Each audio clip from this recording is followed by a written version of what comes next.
જૂનાગઢમાં માથાભારે શખ્સનો આતંક સામે આવ્યો છે। ધારીમાં આશ્રમમાં મચાવ્યો હતો હંગામો।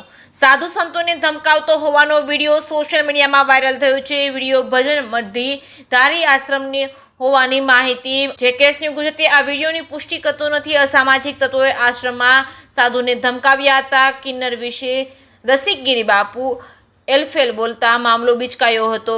માથાભારે શખ્સના આતંકથી સાધુ ડરી ગયા હતા। ફરિયાદ કરવાનું ટાળતા સાધુ સંતો ડરાવી ધમકાવી માફી માંગતાનો વિડીયો બનાવ્યો હતો। સોશિયલ મીડિયામાં વિડીયો કર્યો હતો વાયરલ। જેકેએસ ન્યૂઝ ગુજરાતી સાથે સંજય વાળા ધારી।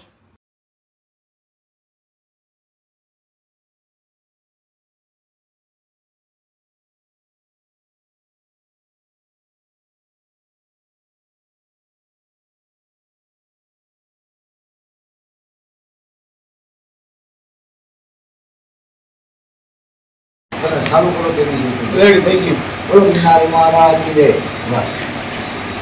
માતાજી અને લખન મહારાજ એની વિશે કાંઈ પણ માથી બોલાણું છે એની હું બેવ વિશે અમારા બેન વિશે અને લખન મહારાજ વિશે હું માફી માગું છું। અને કાયમી માટે અમારે જે છે એ અમને રહેશે અને મારી માથે એના આશીર્વાદ રહે।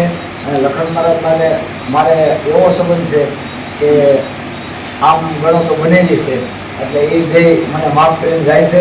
ભાઈ છે જૂનાગઢ તમારી બેન છે ને? યસ ના